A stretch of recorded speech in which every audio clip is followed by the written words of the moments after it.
All right, hello. Thanks for inviting us to speak.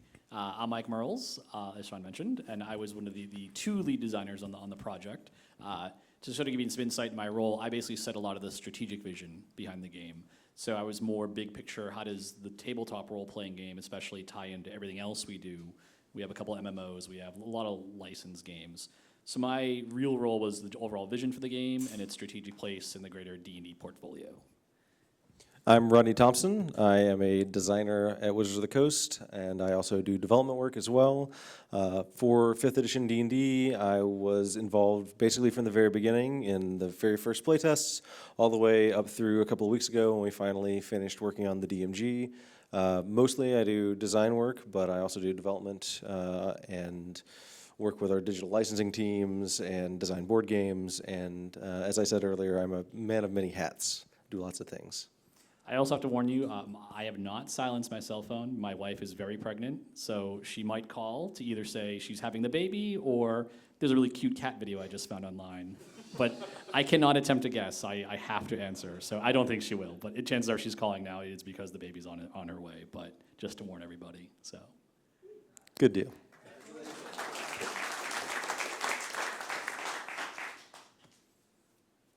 So what we're going to do today is we're going to go through a lot of the process behind the design and creation and production of 5th edition D&D, and we're kind of breaking it down into two categories, which, as you can see by the header up here, starts with what worked and will also include what didn't work. And so basically we're going to highlight parts of the process that we thought were successful, and then parts that we are either improving on now or that broke down completely.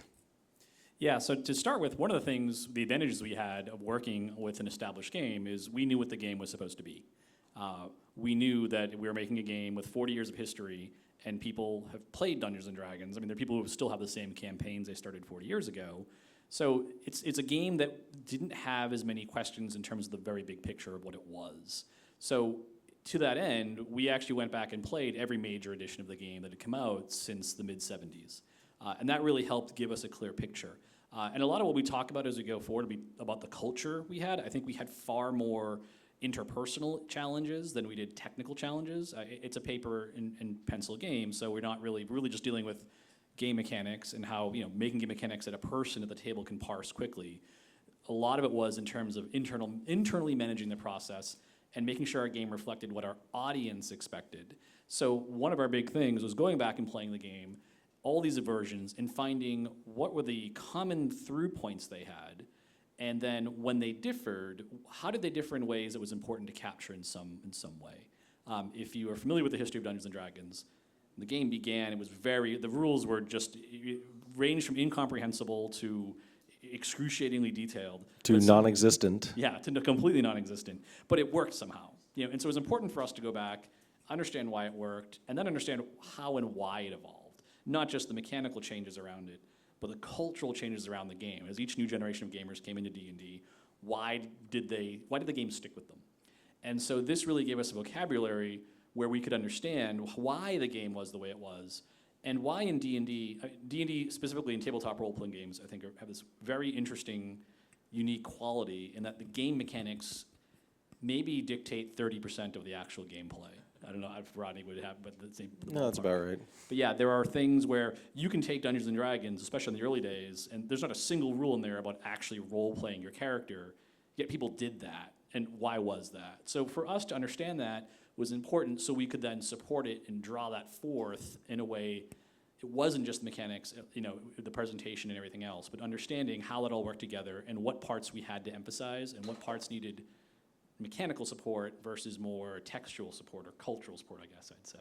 Yeah, and the thing is, we'd all played these versions of D&D before. I mean, we'd all played them at one time or another, but going through and actually playing them all back to back to back really helped bring into focus not only the differences between them and the through lines, like Mike said, but also really showed us sort of out of gameplay how the game had shifted its focus over the years, right? I mean, I'd say probably our AD&D playtest showed a big part of the game that had faded a little bit from the design of the game over the years was exploration, right? And so that AD&D playtest and the OD&D playtest, those both really highlighted how important exploration was early on in the game, and that would end up shaping how we would think about the later editions as we played them. And so we did all this over the course of 2 weeks, maybe 3 at the Yeah, most. about 2 weeks, yeah. Yeah, it was really, really fast. So we had that ability to look at our history all sort of smushed together. Where most people, you played. Oh, I started on second edition back in the '90s, right? And then I went to third edition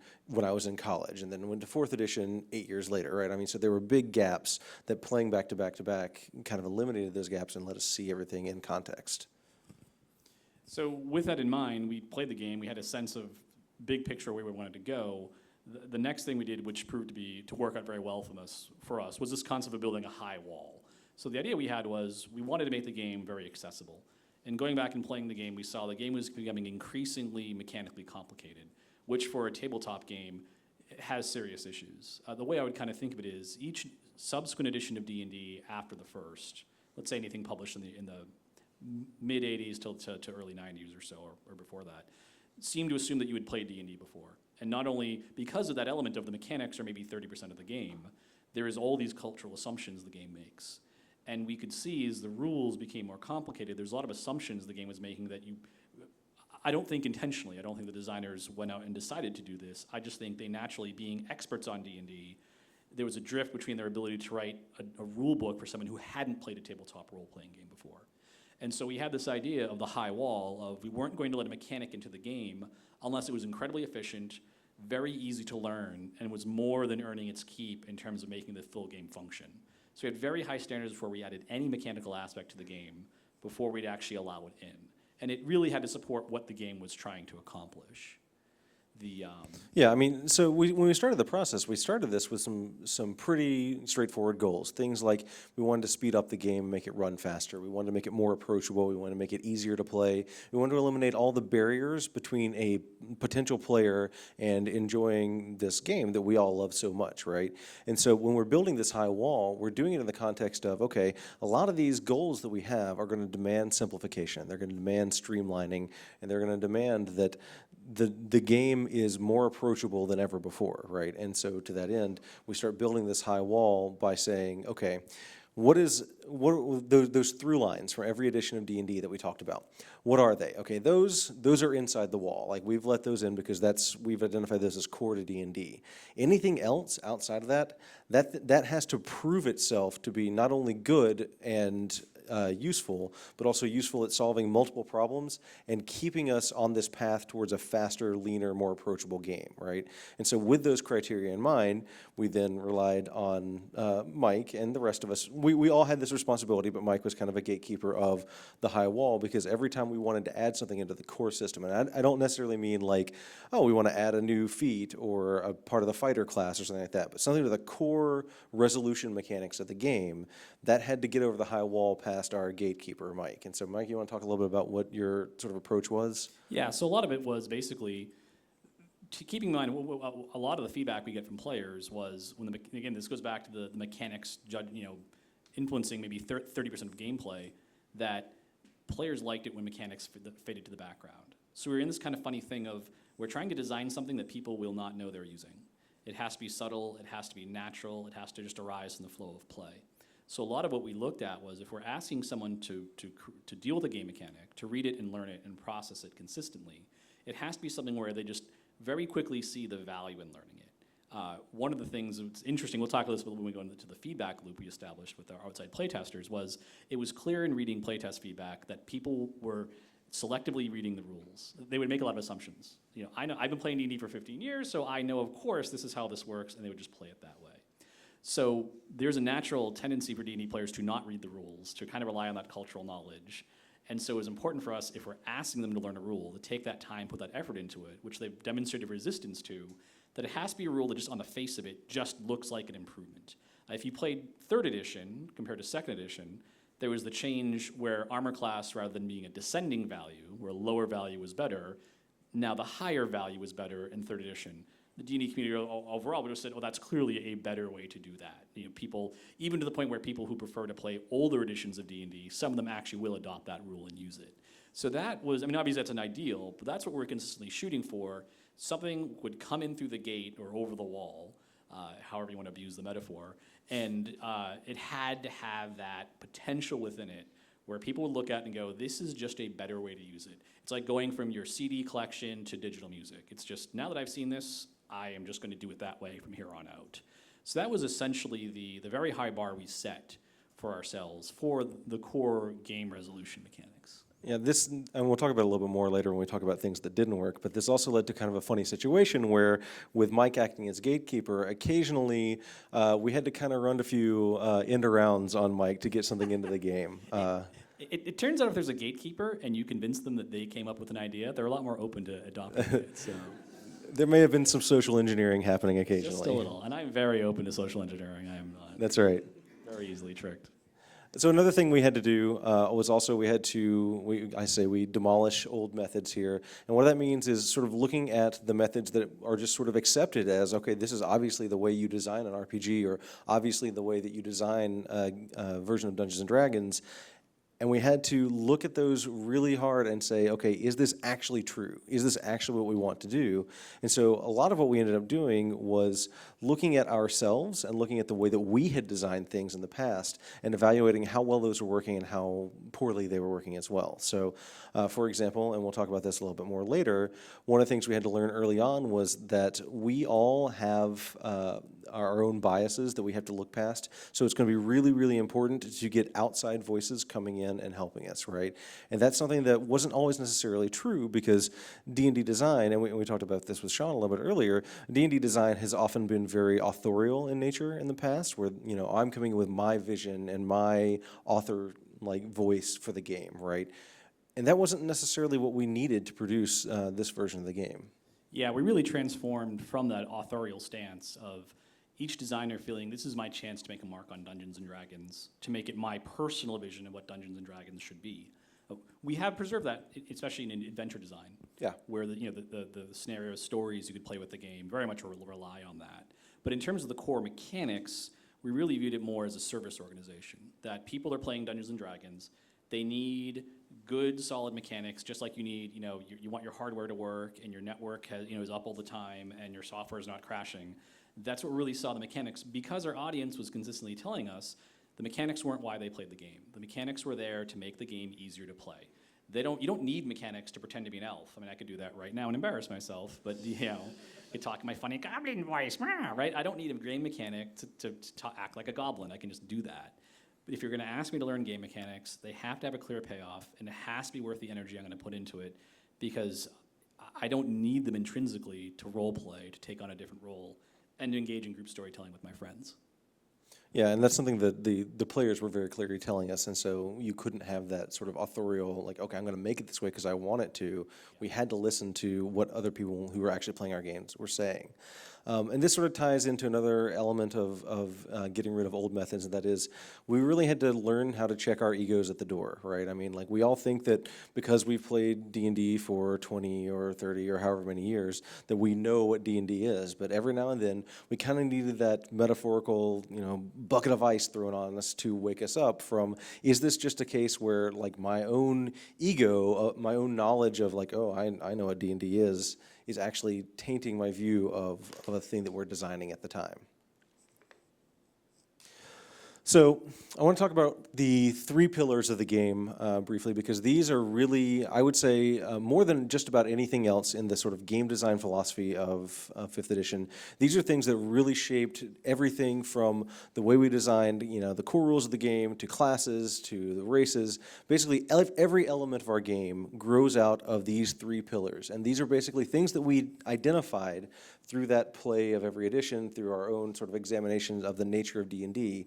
We we identified these as the sort of three core things that you do in Dungeons and Dragons. And like we think about the typical adventure or typical campaign, these are the three most basic aspects of those. And so exploration involves anything where you are basically interacting with the world around you. It could be literal exploration, like I'm going to go out into the wilderness and figure out what's out there, or go find the Lich's Tower, or I'm going to go down to the dungeon and see if the bad guy's actually there, to just learning more about the nature of the world. And this can be things like, I'm going to learn more about this organization that's in the world. I'm going to join the Gentarum because I want to find out more about what organized crime is like in the world, right? That's all sort of an aspect of exploration. And this was really, really important to us in D&D, especially exploration, because it was something that we felt had occasionally been left behind a little bit by D&D, and so we wanted to make sure that we were keeping that focus on exploration, because when Mike talks about the 30% of the game, that other 60% is basically you pretending to be an elf in the world, right? And so exploration is the way that you immerse yourself in the world of D&D. Social interaction pretty much speaks for itself. This is largely involving you as a character interacting with other characters or monsters in the world.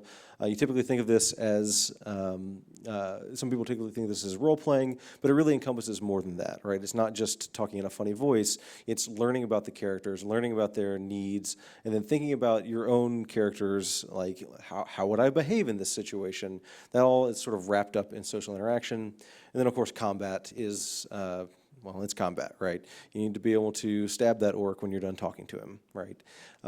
This is something that D&D has done over basically every edition, sometimes shifting more focus onto it than in others, but basically we knew that a lot of people come to D&D to kill things and take their stuff, and that first part of it's got to be covered by the rules. Do you want to talk about anything with combat? I know you...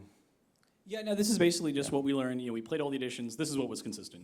Every edition of D&D, this happened. Whether it was mechanically supported or not, it was there.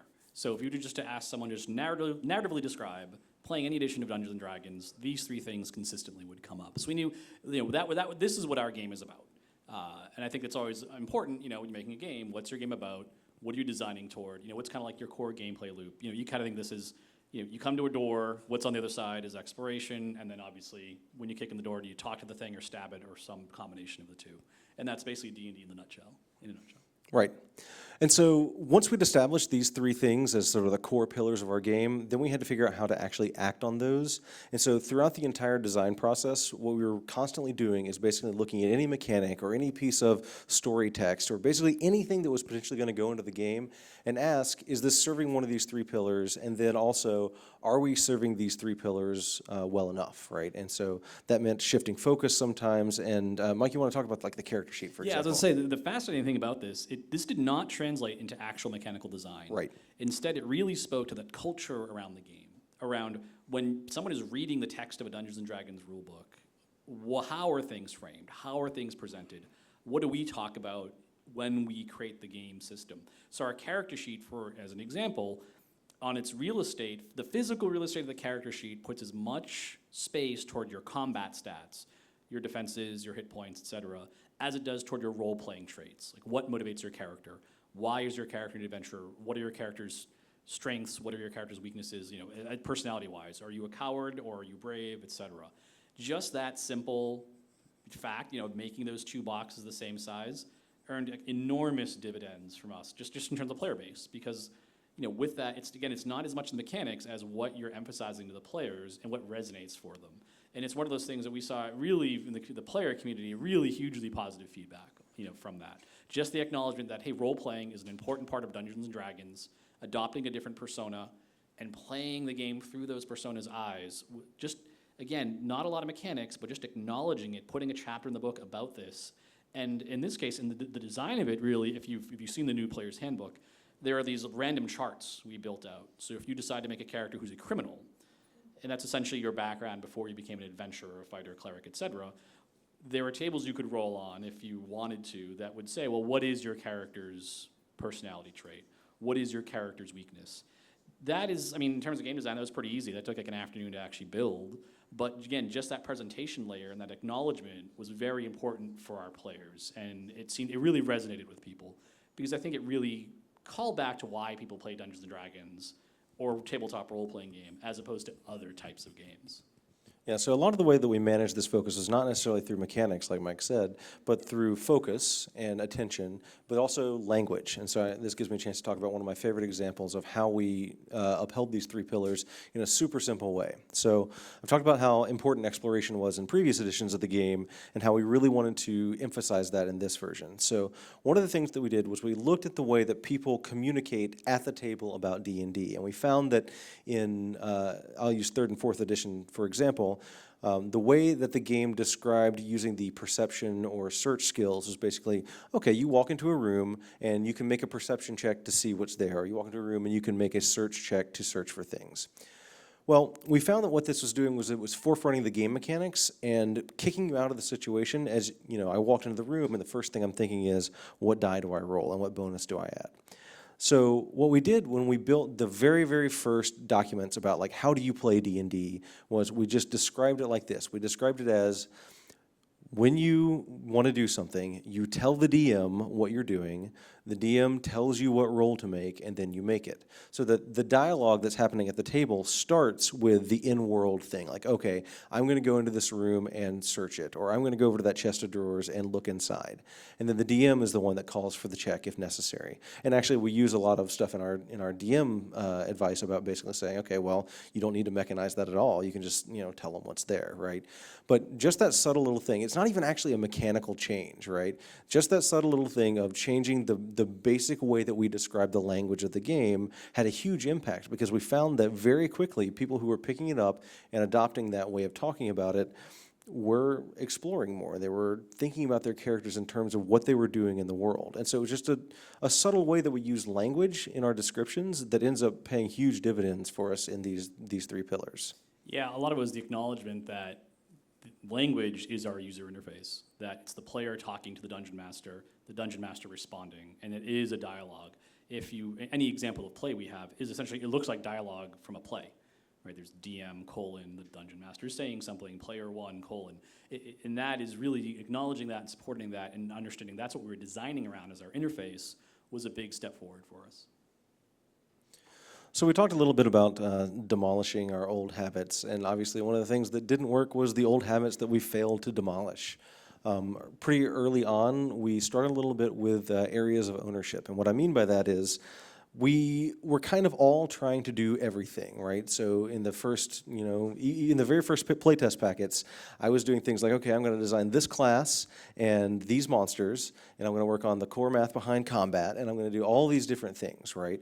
And so what ended up happening was, instead of specializing in something and sort of becoming the gatekeeper for, like, okay, I'm going to be the person that really focuses on getting the fighter class right, everyone was kind of doing everything, and it ended up hurting us a little bit, because not only did it mean that you never really gained a lot of mastery over one subject, it also meant that everyone was kind of bumping up against each other, and there was like tension in just about every area of the game, because while I might have one idea about the fighter, Mike might have another, and Jeremy had another, and then multiply that by every aspect of the game, and you can see how like there's this tension that sort of gets created as everyone's trying to tug every piece of the game in different directions. Yeah, a lot of these really are just the natural gravity, I think, that existed.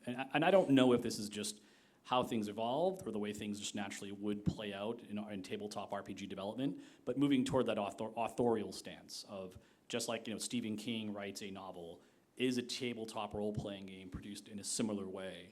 And so we had definitely, all of us, I mean, a lot of these things, even with internal transparency, this idea of, I know what Rodney's working on, I can understand it, and I can incorporate it to my own work.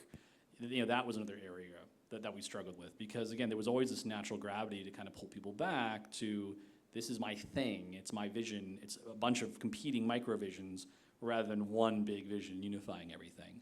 And we made a lot of strides toward that, and this is something we had to grapple with all the way up to the end. And in like classic, I guess, human endeavor, we got better at it. We were the best at it just when we had to stop doing it, right? Because we'd just been doing it for so long and getting better and better, and then of course we're finished.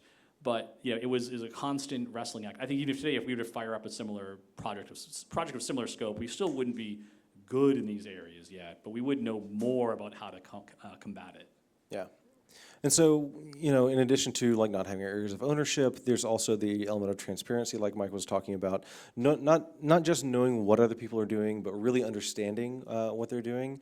And this was a little bit difficult for us early on, especially because we had a pretty small core team working on it, but then we have a whole rest of our department that we can rely on for playtesting and feedback and stuff like that. And because of the way that we managed our process early on, we actually ended up with cases where, because the game was changing so rapidly, for example, if we changed a class or a race or something like that, it might change again a couple of days later, and then again a couple of days later, and there was never any time for us to stop and say, okay, here's why this thing is this way, to everyone that wasn't involved directly in the process. So we ended up having a little bit of like a documentation problem almost. And a lot of it ties into when you're in the tabletop environment, your code is English, and there's no compiler.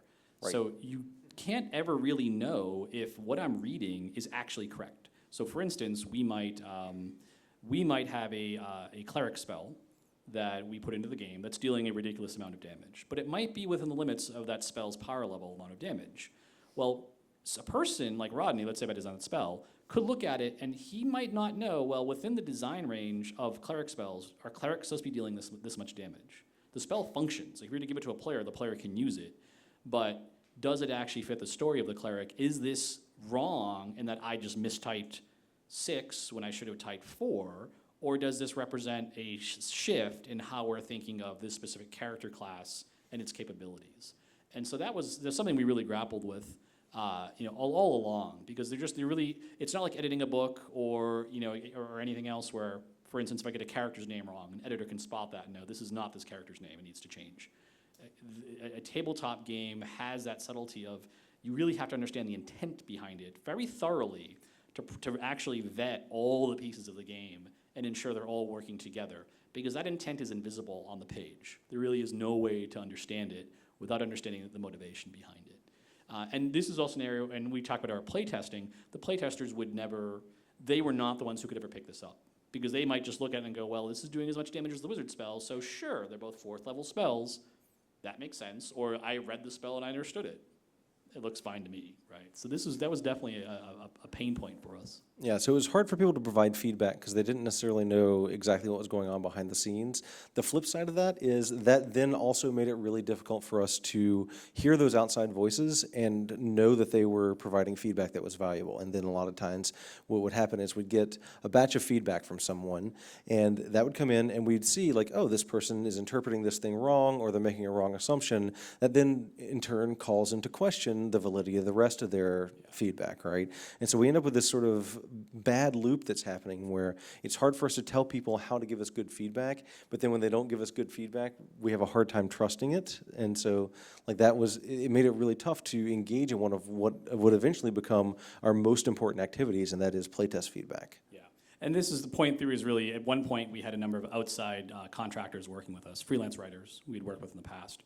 And about a year into the project, we just had to stop working with them. Not for any reason of, oh, these people can't do the job, but just culturally, it's very hard without that consistent face-to-face interaction, being in those 4 hours of meetings or whatever it is all day, to really get marinated in what we were doing. And so it's something that at the end we just never really had a good solution for in terms of working with outside designers on the core system. For other parts of the game where it's more directive, where it's more like create an adventure or create a monster, that would work. But for core things we had to establish, we really had to winnow it down to a fairly small team, about a fifth the size of, for instance, in comparison, the team that worked on D&D 4th edition, maybe even smaller. I think about a fifth is right. Yeah. So if you can see the 4th bullet point up there, you can see what's coming. That is overcoming our biases. Like I said earlier, we've played D&D for 20, 30 years each, and everybody in the department is like that. And we all basically have our own philosophies and our own different ways that we play D&D. And it was funny, when I first got to Wizards of the Coast 8 years ago, I was terrified to run D&D for the people in the department, because I was afraid that I had been running D&D wrong all these years. things, right? Because no two people actually run or play D&D the same way. And even now, like we'll sit down at a table to play at the office and I'll be surprised by something that one of my coworkers does. And so we had all sort of built up these preconceived notions and these ideas about what D&D is and what D&D should be. And forcing ourselves to evaluate those beliefs was one of the hardest things. And that even, like, I caught myself doing it a couple of weeks ago on the DMG, right? And I had to stop and say, okay, I need to take a step back and evaluate, is this my own bias coming in, or is this actually a good thing that I'm trying to argue for? Yeah, it's really about understanding the full breadth of what people wanted to do with Dungeons & Dragons and find ways to support that, to not get too narrow, but then not get so wide that what we were saying was basically calorie-free. You know, this is especially tied into things like the advice we wrapped around the game, like how to make a character, the things that are more directive, you know, like step one, create what's your character's personality, whatever. You know, that first step is going to say a lot about what we're saying we think is important, and then the audience will interpret that. Whether you roll your stats randomly or use point buy. You know, again, a very big cultural issue for people who play D&D, and those two, the Venn diagram of those two groups is just two circles, right? It's just they're not touching. It's very different approaches to the game, but we knew we had to support both because that is how our audience functioned. So we talked a little bit about design standards earlier, and this is just a case where because we are humans and our compiler is a 2-hour playtest, and then we end up running off and changing something again, the nature of the design of the tabletop game made it really hard for us to keep up with design standards. And what I mean by that is once we figured out the format for spells, it took a while before everyone really grokked how to format spells. And once we figured out, like, okay, this is how the rogue class is going to work, it took a while before that knowledge percolated down to everyone else. Just because it wasn't as easy as saying, like, oh, okay, well, we designed it this way, and here's the design philosophy, because that was changing so rapidly that we couldn't actually produce any documentation. And when I say so rapidly, I mean so rapidly and so long, because we were making fundamental changes to the classes in the last 2 months, right? All based on player feedback, but there was no ability to communicate our sort of design philosophy for any one element to everyone else. So we didn't really have a good method for distributing design standards, and this is something that we're dealing with now when we're handling the work we're doing with some third-party publishers right now. We're having to sort of create those design standards now that the game is done and sort of get that out there for people to understand. Yeah, and then the second point is, I mean, I think these two things work in opposite directions. Of you need a very big overview of the system. You know, everyone has to keep up with what we're doing, but it's natural to break the system up into smaller chunks for everyone. You know, each person's working on one chunk. So there was always a natural tension between, well, what I'm working on is the combat system or this character class, and I'm going to work at that to the exclusion of understanding the context that game element exists within in the greater system. The example of the cleric spell that does too much damage. You know, is that design intent or is that a mistake? Understanding those kind of things. So there's always that natural thing of we wanted to have this holistic understanding of the system, but the most efficient way for us to do our work was to nominate local experts who would take control of certain parts. And it was always a matter of tethering them to the core system so they didn't go too far off. And you know, here's a 13-page subsystem on how to do dueling for fighters that only fighter players will use, versus, well, what value does this have for the system as a whole? So that was always a natural tension point within our process. Yeah, and all of these things that we've been talking about were only magnified during crunch periods. And you know, you really try and avoid crunch periods in any project, but it's inevitable that sometimes things are going to slide around, and you're going to end up in a situation where you've got a deadline looming. And for us, that deadline is, you know, months away from when it will actually hit store shelves too. So we have deadlines looming, and all of a sudden now it's just more convenient to fall back into those old habits, right? It's the way we've been doing things for so long, so like that's what I know how to do, that's where I'm the most comfortable, and it doesn't require me to stop and evaluate myself or stop and evaluate our process. It's easy to fall back into those old habits, and that, I mean, we still deal with it even now, right? We're still struggling against reverting to those old habits. So it's something that we learned we have to be vigilant about, even during the times when it's inconvenient for us to maintain that vigilance. Yeah, and then our final sort of pain point was taking the actual system we built and turning it into products. So there was definitely a point about a year ago when we realized we actually have to make this into products people will purchase, books, not just files on our server.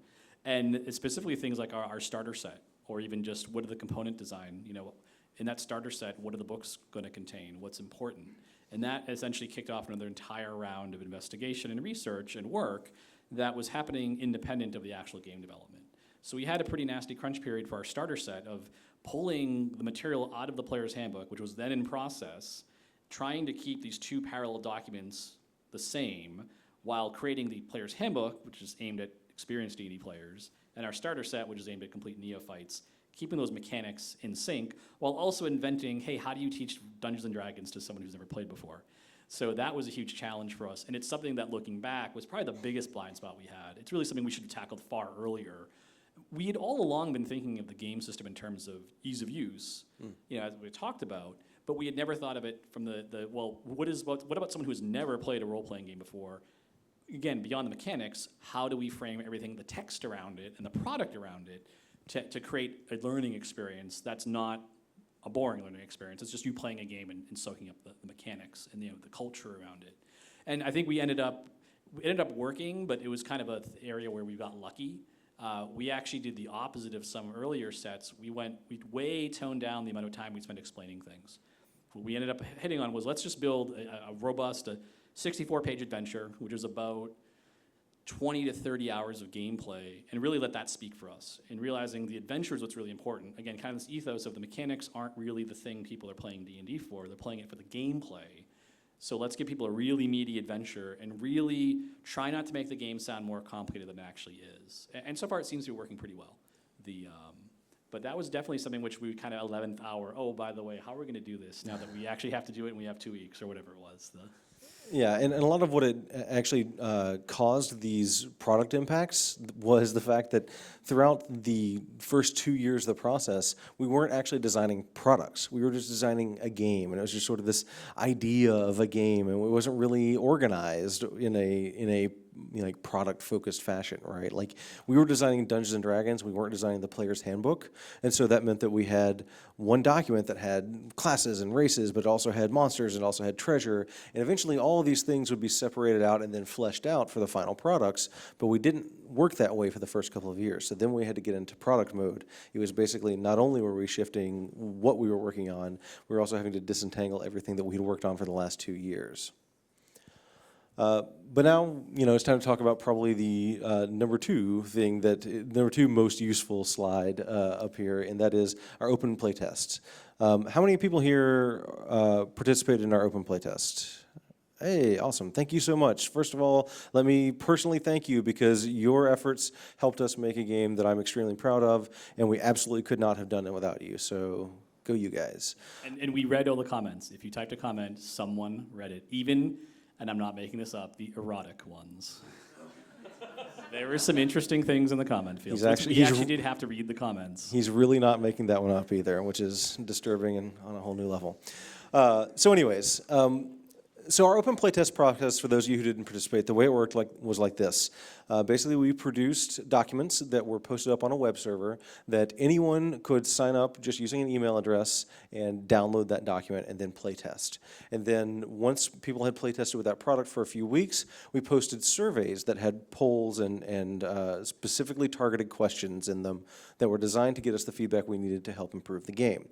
So this was a big shift for us, not only the openness. I mean, we ended up having hundreds of thousands of people playtesting this game for us, but also, instead of just asking, tell us what you think, or please tell us any problem spots you had, we were able to ask very directed questions using these surveys, and that's something that we'd never done in our playtesting process before. I mean, when we playtested books in the past, it was either just direct playtesting, like I'm going to sit down and playtest this as my own local game group, or it was things like, okay, we're going to send this out to our playtesters, send us an email with your thoughts on this, right? We didn't use a really scientific method in the past. So for this playtest, this open playtest where we had, like I said, hundreds of thousands of people participating, we had to go in and find ways to get really focused actual data. And I'll actually show some of the data we got from our polls later. And this is really that natural pull to that authorial approach to design, which we didn't want to do. This was our antidote. This was this is how we knew we could avoid sliding back into it, because when we iterated, in our next point number 2, this was our target. We were not iterating toward, we were consistently iterating toward goals that we knew were actionable, important elements for the audience, where as we approached them, we could see the overall approval rating of the game steadily climbed up. Because we knew from the data that this is an area where people were unhappy, or this is a feature of a class that wasn't measuring up, or that people wanted to see gone. They didn't like it, they didn't see it as relevant, so we could cut it. So it was very important for us to counteract that pull back toward a lot of those bad old habits of using the data as the final. It was essentially the audience had the final say. It's very easy if we're having an argument about how something should work to really fall back to personal preference. Well, I don't really, you have your opinion, I have my opinion, who's going to win? Well, the data was the thing that could come in and say, well, here is evidence of the path we have to go. Yeah, and it absolutely happened all the time, by the way.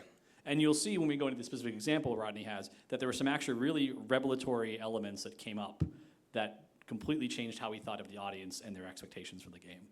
Yeah, and of course, throughout this whole process, not only are we polling, we're getting the information for our audience on how they actually want things to work. They're telling us how things are actually playing out in their own games, and they're giving us their own actual satisfaction ratings, which is data that proved to be invaluable.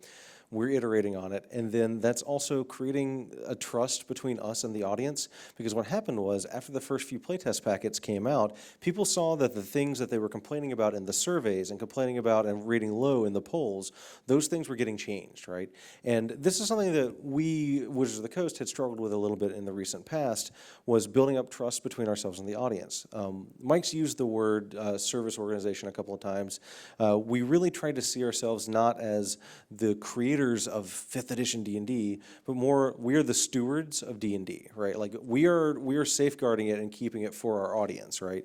So we had to have our audience telling us what they wanted as we were safeguarding it, and then in turn we wanted people to feel like they could trust us and could participate in this process in a way that produced a better game. And so this external transparency was unlike anything that we had done before. I mean, we did do an open playtest for a board game prior to this to get some practice at it, but we had never done anything like this before, and I think we saw over the first few months even, right, just the change in the conversation, like the tone of the conversation shifted from a lot of skepticism to people really engaging and really feeling invested and feeling like they could make a difference in the outcome of this game that it's not just a game they play, but it's also a hobby or a lifestyle.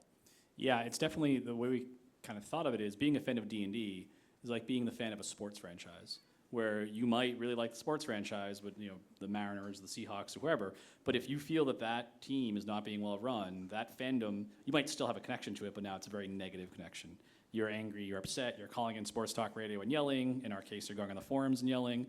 But there was this real sense that with an audience that's been around for 40 years, while legally we own Dungeons and Dragons and can do whatever, spiritually the audience has like a 51% stake in the ownership, the real ownership of the game, the ownership that actually matters, not just what's on paper legal. So it was important for us to demonstrate we were taking care of the game in a way that people could get on board with.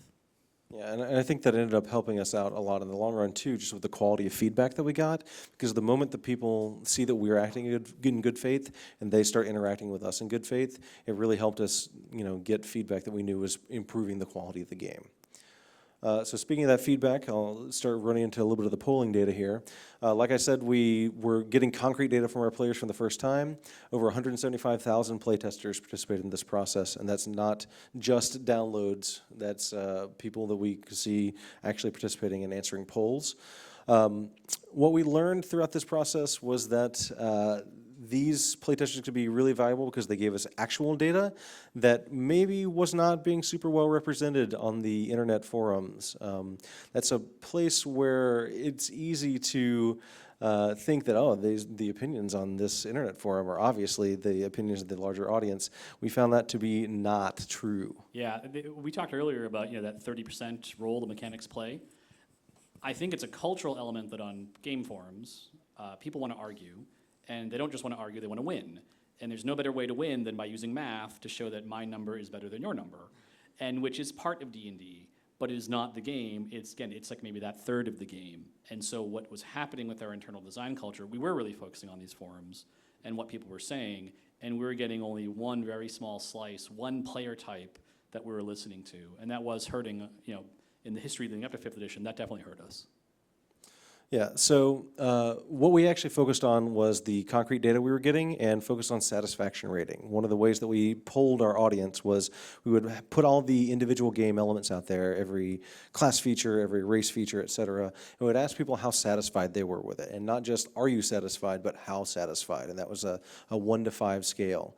And so basically we were focusing on that satisfaction rating to tell us not only what people are happy with, what we need to change, but also where our focus needed to be throughout the iteration process. So we would look at, and this is the last point, we look at sort of the bottom 25% of satisfaction, and that's where our focus was. And so we were basically constantly, every time we get a new survey back, we'd look at the bottom 25% and say, okay, how do we get that up there? How do we get that up there? And even if that bottom 25% was coming in at about a 3, right, that was always like, okay, this is the area where we can make things better. Even though people kind of like it already, let's make them really like it, right? And so we were constantly trying to improve that bottom 25%.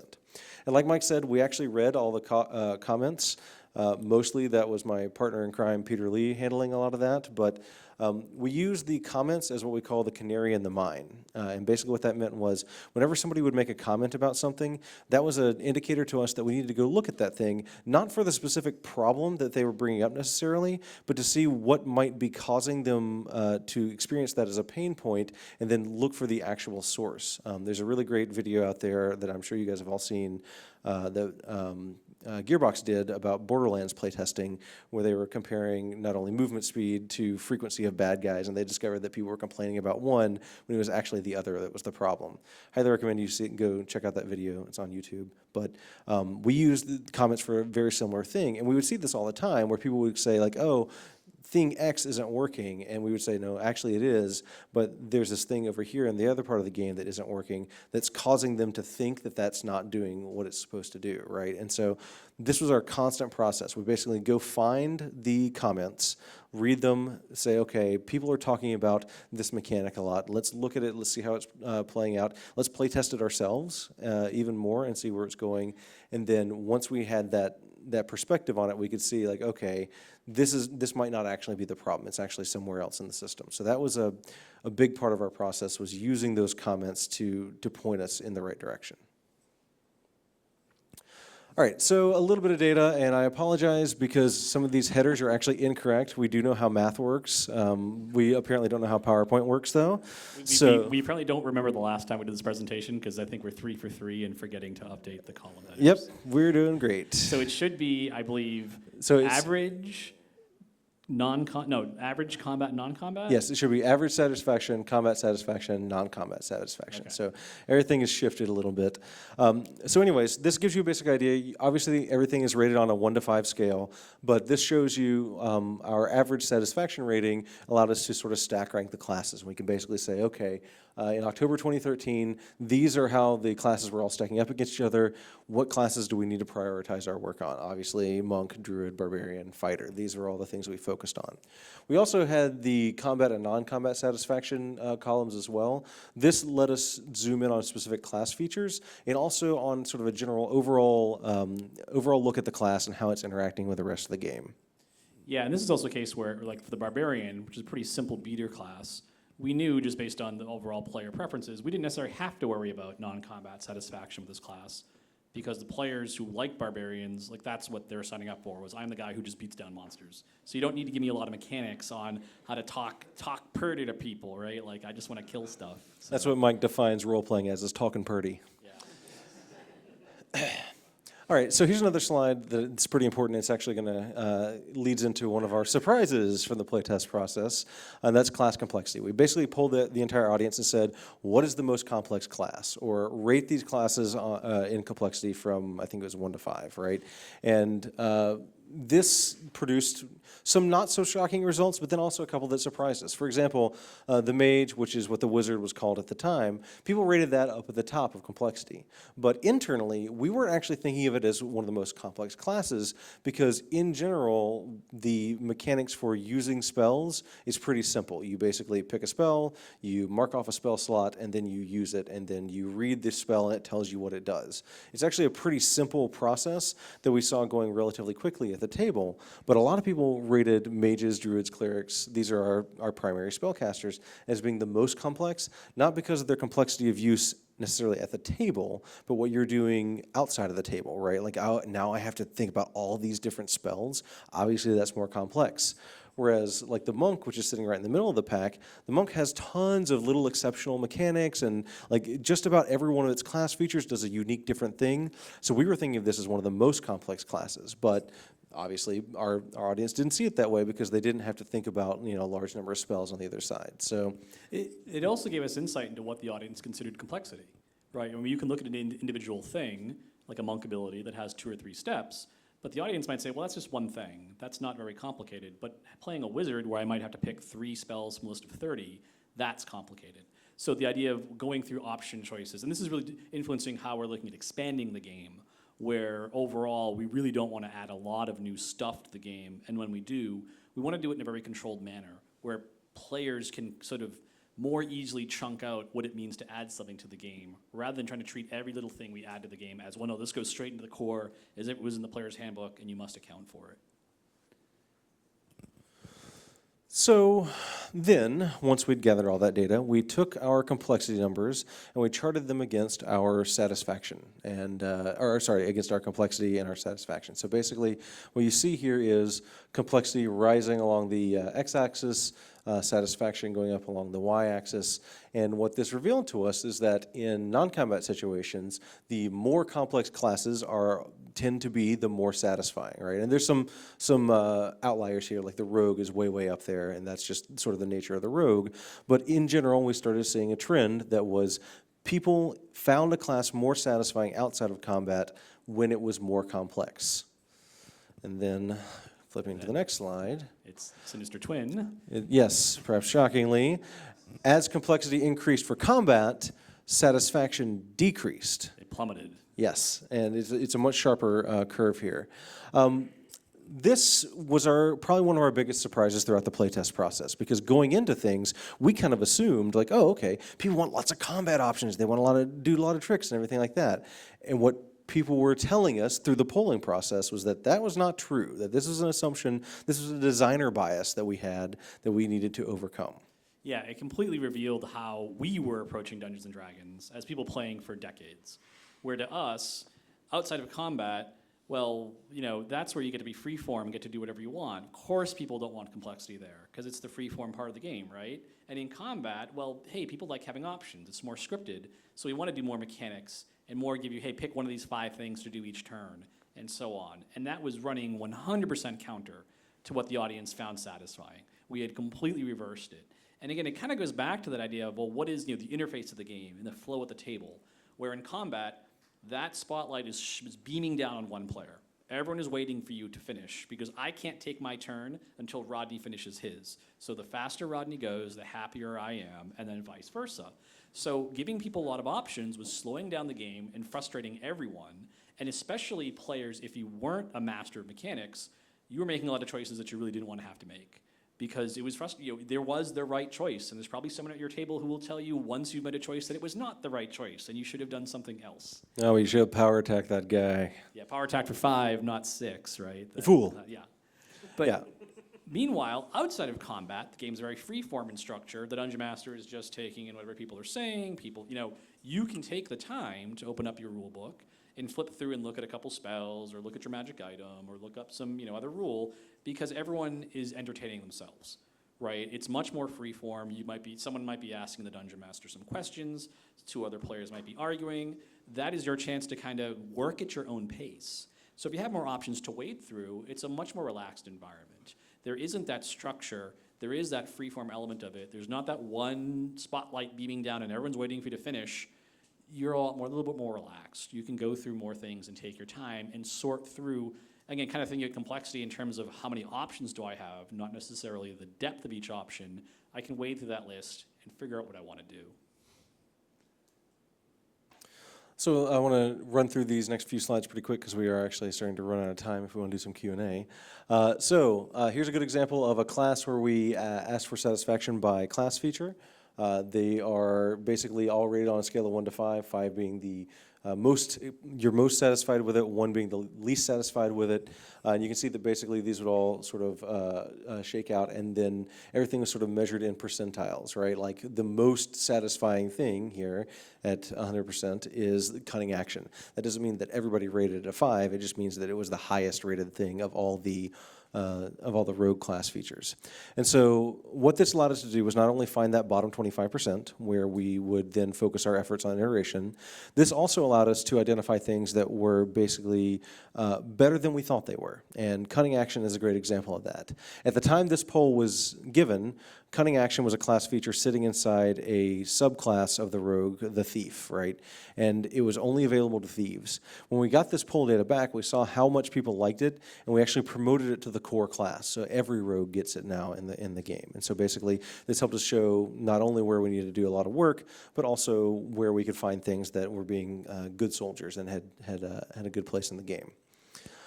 This chart's a couple of different examples of the polling data we have for the rogue class. The red line is from August 2012, and the October is the blue line.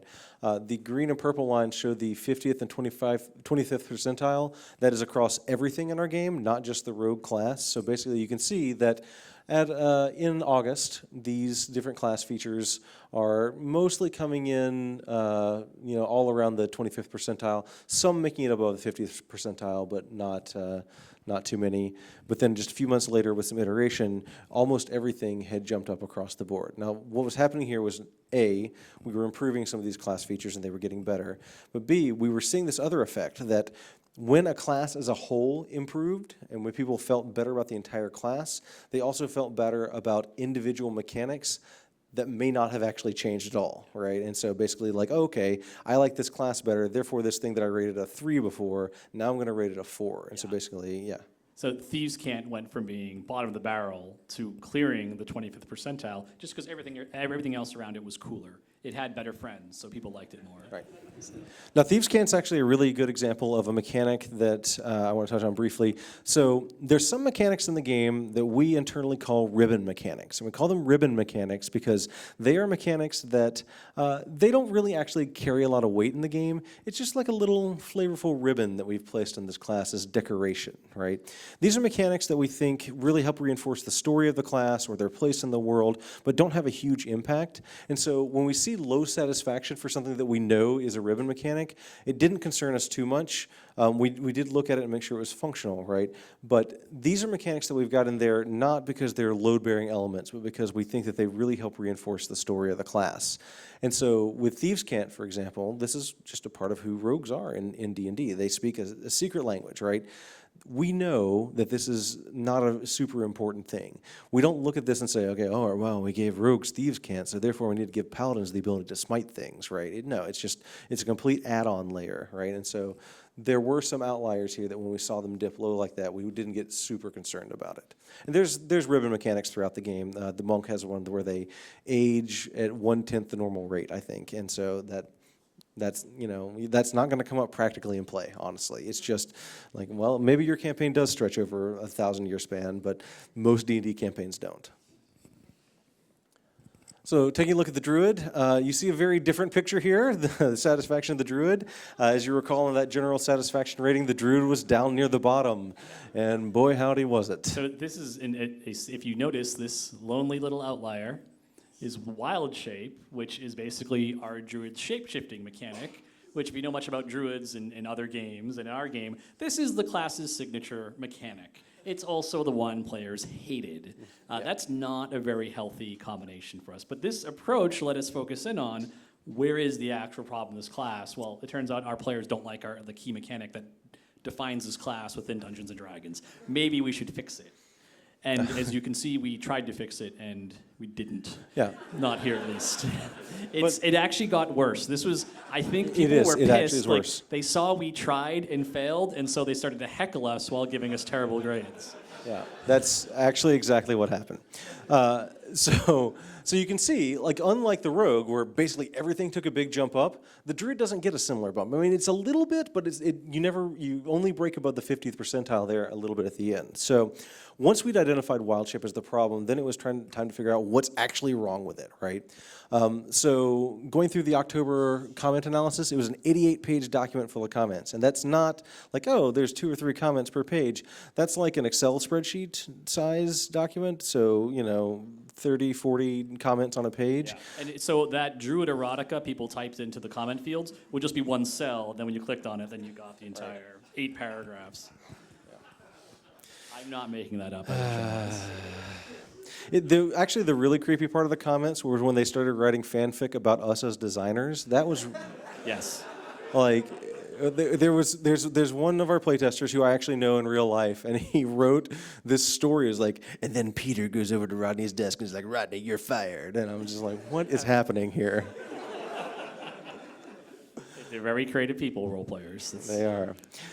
Okay, so we were able to go through that 88-page document and identify the actual problems, and our playtesters were telling us that these are those things. So not enough damage output, so they basically felt like they were too weak. When you wild shape, you want to feel, like I wild shape into a bear and I go beat the crap out of somebody. We weren't pulling that off. The Druid at this point had basically these locked-in forms that they had to choose. So like you could choose a bear, or you could choose a cat, or something like that. And people didn't really want that because it didn't feel like they were transforming into an animal. It felt like, oh, we're just turning into a different game mechanic here, basically. That also meant that there were not enough options, and then we were giving away flight too soon. So basically, we were able to look at those, identify the problems, and then change them. So near the very end, we went into our alpha triage phase. This was April through June, and basically we had a small group of invested playtesters that had proven themselves capable of giving us good feedback.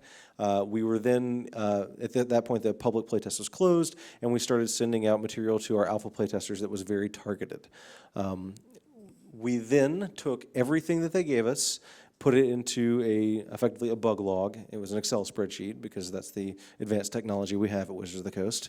But we were able to basically log everything, every comment that people had that was something that we needed to consider went into this bug log. And so basically this gives you an impression of, in this short time frame, we logged 1,800 individual bugs, which might not be huge for a digital game, but is a massive amount for a tabletop game. I mean, this is more than we had ever had to deal with before. So we've got 1,800 bugs. Of those, only like 200 were duplicates. These are things where 2 people are complaining about the same thing. 884 of those we ended up marking as no action.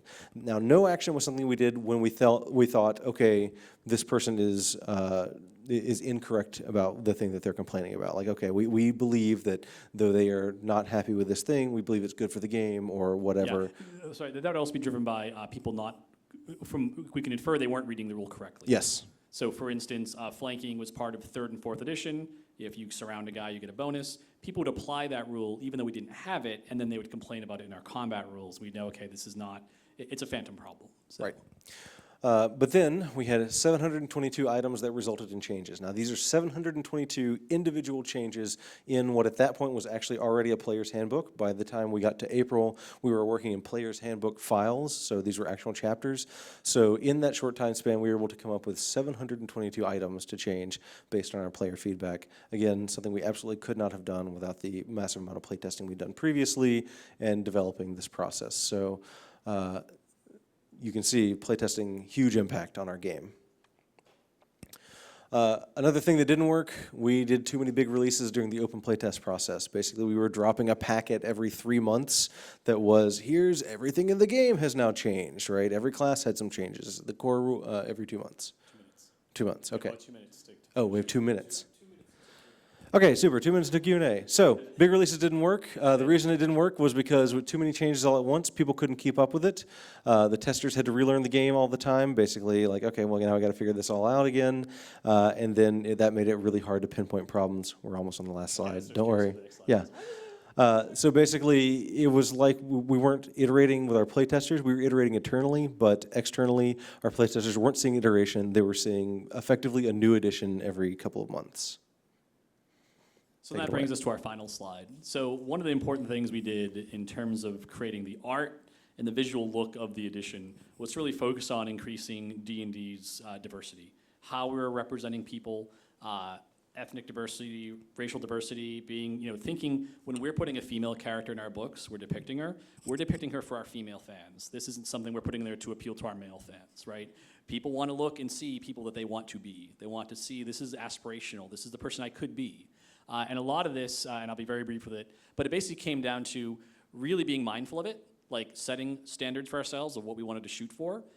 Specifically, we wanted our characters to reflect their personality. So unless a fighter, male or female, was, well, this person's a very seductive, very sensual person, they shouldn't be wandering around in a loincloth or bikini, right? That's not who they are. It's our crusading paladin, so she's going to wear full badass armor and have a huge sword and all that other stuff. In terms of racial diversity, one of the things we did was we tied it all into our setting. So the Forgotten Realms is kind of our default setting and how we approach our cultures. So when we would send an artist an art description of a character, we could say, well, we need a male Tarami wizard.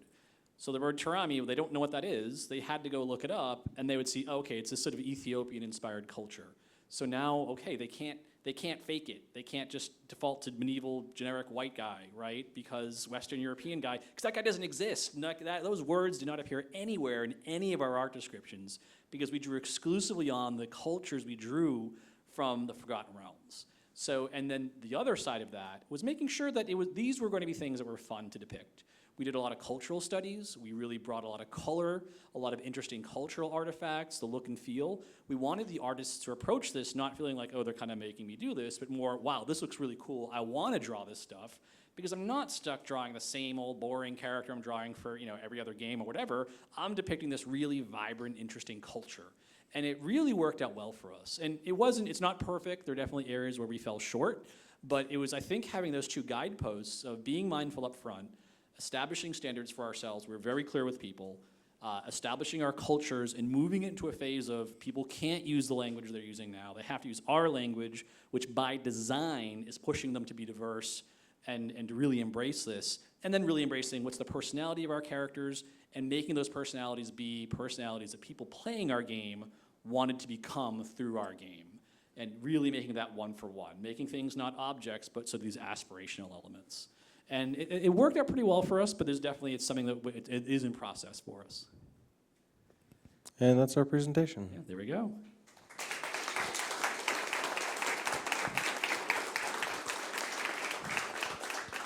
So I know for Q&A, we want to get everything on the mic because we have recordings. So I thought maybe do we want to put a mic out into the audience? And yeah, that'll work. Yeah. Sure.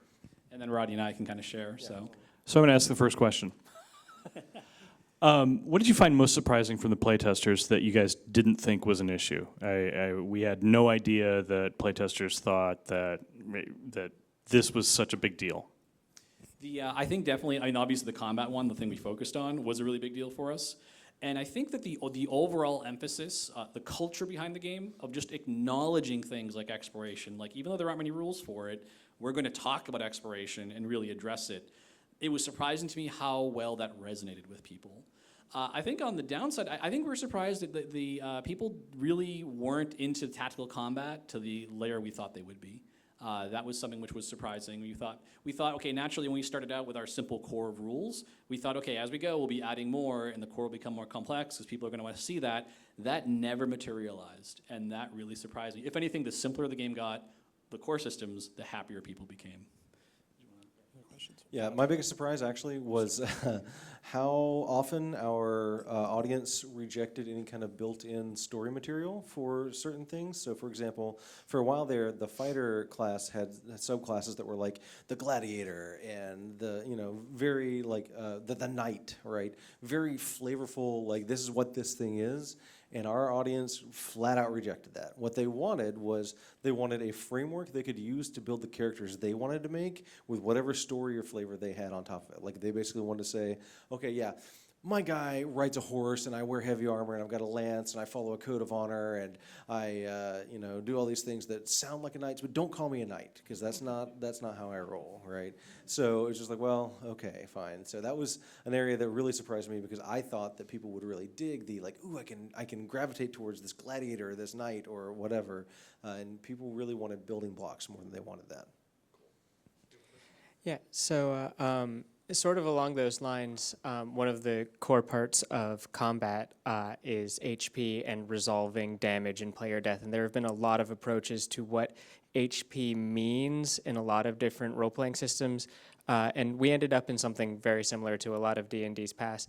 But did you ever try to take on a more flavorful approach? And do you have any regrets or aspirations for other ways of handling failure states and HP and health and stuff? When it comes to hit points, we pretty early on went, with what was traditional, right? And we had experimented internally with some things other than hit points before. I mean, I worked on the Star Wars role-playing game before this, and so I had seen not only how hit points work, but also like a condition track and vitality points and wound points and all these different things. And, we'd use them in 3rd edition, stuff like that. In the end, this was a case where our high wall was really coming into play, right? Because hit points are simple, and while it is true that they can mean a lot of different things, hit points in armor class are simple and fast and easy to resolve, and they're easy to track, and they're easy to keep up with, right?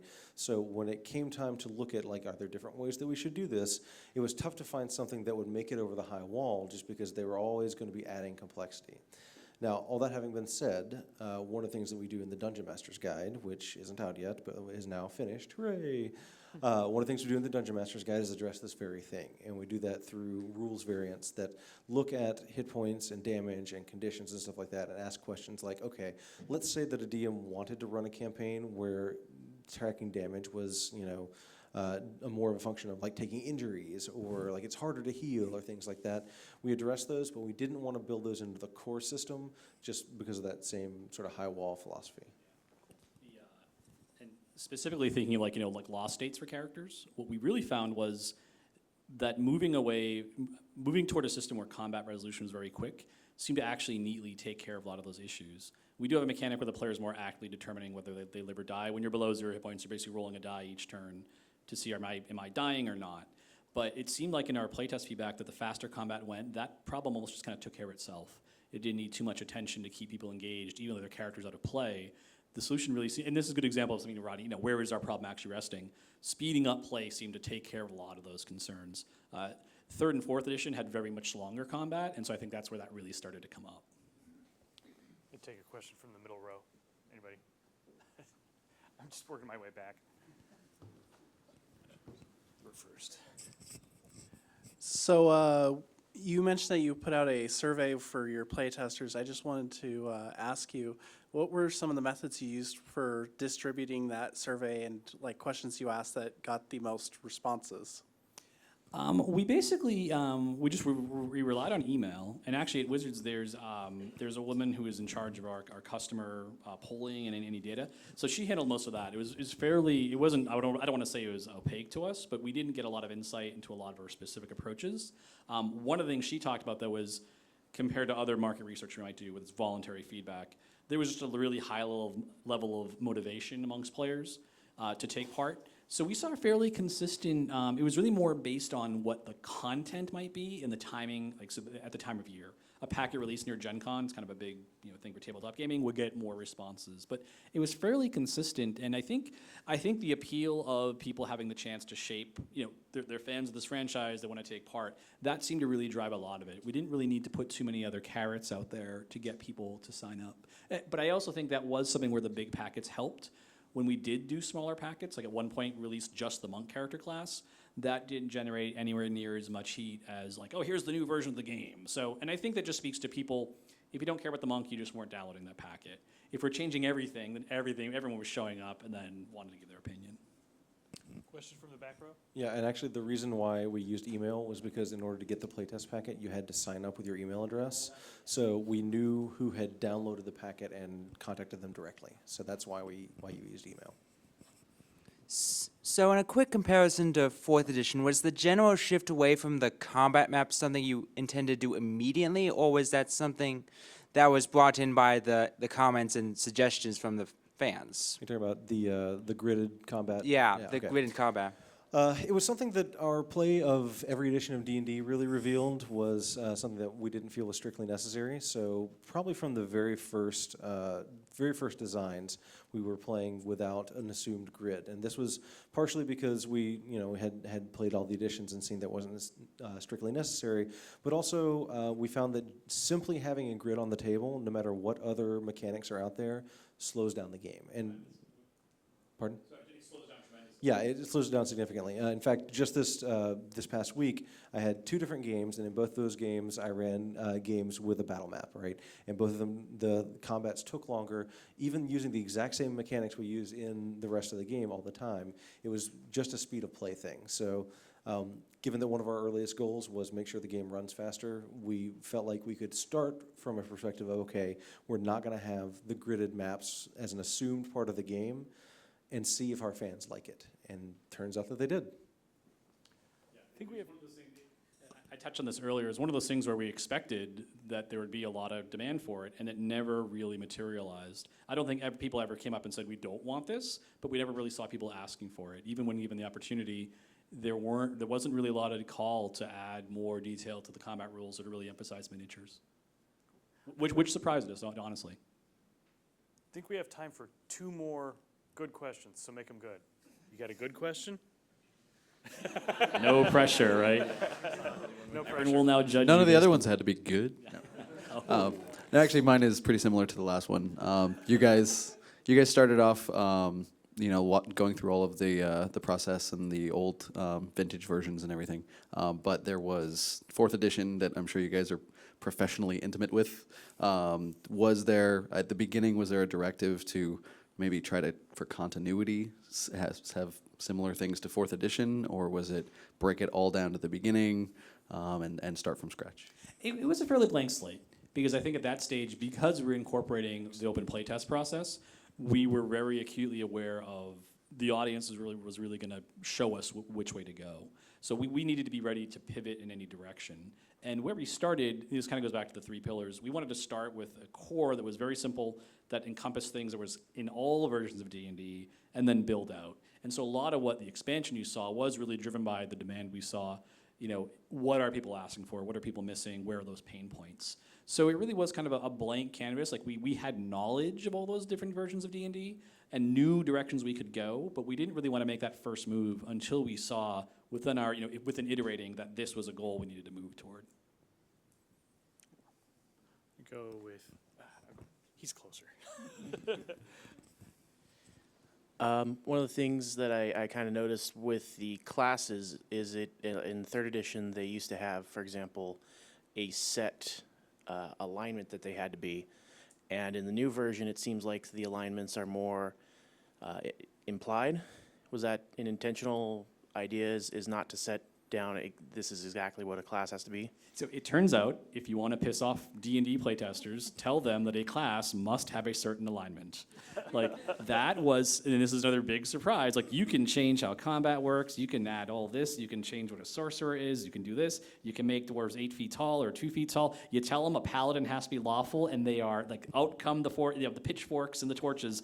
People were really pissed. Like, they were try not to swear. They were really incredibly enraged, right? Like, it was crazy. And so it was one of the things I never would have guessed, right? This is the pain. This is the thing. If you're going to do anything to Dungeons & Dragons, get rid of alignment restriction for classes, which for us was like, okay, sure, right? Like, and then everything bounces up, right? Everyone's happy. And that was actually a case where we might not have changed many mechanics, but just by pulling that off, everyone's happy now, right? Suddenly this mechanic that I hated, I don't have to be lawful to be a monk. I love this, right? 5 out of 5, awesome, right? Like that was, but it's just the psychology of people who have this really intimate relationship with this game. Okay. Guys, thanks a bunch. Thanks, everyone. Good on. That's all the questions. Thanks for having us. Let's see, a couple more things. We're very lucky to live in the same town as our executive director, Kate Edwards. And she can probably talk for hours about IGDA, but she can probably also talk for 2 minutes about IGDA, because one of the questions I get a lot is IGDA, what's that, right? IGDA, what do they do? What are they all about? What does the about section of the website say? about IGDA. Do you want one of these? Sure. Okay. I was late, I apologize, I was lecturing at UW, so, talking about culturalization, so I like your slide about considering diversity and all that, that was awesome, so, If you step forward. no, that works too. Anyway, okay. Yeah, so I live in the area because I worked at Microsoft for 13 years and did my time and got over the wall, and I'm here. So, so if you don't know much about the IGDA, we are the International Game Developers Association. It's been around for 20 years, and it's the only global professional association for game developers worldwide. And we have a great diversity in our ranks. If you didn't see it earlier this year, we did a developer satisfaction survey, which went out to a broad swath of people around the world. And about 48% of our respondents were identified as being independent developers, which is really exciting. There's a lot of great data in there. Stuff like that is stuff that the IGDA does. We want to know who the community is, and we want to help the community, and the way we help is by doing research like that. We do all kinds of stuff. We have special interest groups on writing and localization and production and all these other areas, and IndieSig. We do a lot of advocacy. The last couple of months has consumed my life in not the best of ways. But it's something necessary to speak out and to let people know where developers stand, at least from our perspective. But obviously that's a very diverse issue in itself that I'm not going to get into. But that's part of the strength of our community. We're people of great talent, great diversity of opinion, but we are game developers. And as much as we like to criticize each other and be cynical, because that kind of comes with our territory, and I think that's one of the endearing things that I like about it, we also realize that we are unique in the creative community. We have a lot of affinity for a lot of other fields, film, TV, and all that stuff, but we are unique, and a lot of people know that. And so it's really exciting to be cohesive and be together. And that's what the IGD is. We are a community. When we're a global community, and the IGD Seattle group, which is so awesome to see them back together and holding events like this, and there will be more. It's awesome to see. It's awesome for me personally because I live here, and it's important to me. So if you're interested, people always ask, well, why would I pay $48 US for a membership? $4 a month. It's cheap, but we have all kinds of tangible benefits, event discounts, GDC discounts, all that kind of stuff. We have publishing discounts. We're trying to add more software and hardware discounts. We're actually going to start doing an airline code discounts for events like GDC and E3 and all that kind of stuff. Hopefully we'll have the first one ready for GDC. So yeah, you pay, like for GDC, you pay $48 a year for all of the benefits, and like for a GDC pass, on certain passes anyway, you get $75 off. I know it's not a lot when it's like $1,000, but something. For some of us, that'll feed us for a week. If I'm unemployed, is there a special rate for IGDA membership? I'm glad you asked that. There is. There actually is. It's what is it? The unemployed rate, I believe, is currently 25. And we have a student rate of 30. We have a developing country rate, which doesn't really apply to anyone in here. But we do have a developing country rate. We'll consider it.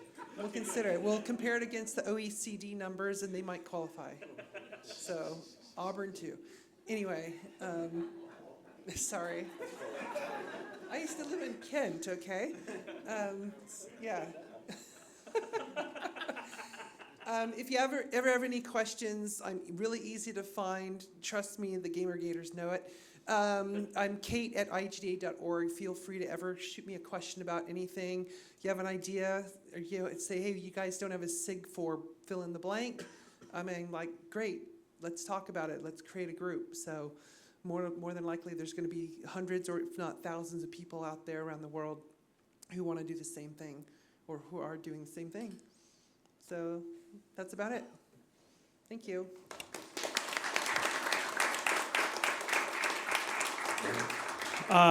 What I would like everybody to do is spend the last, I think we have to be out of here at 9.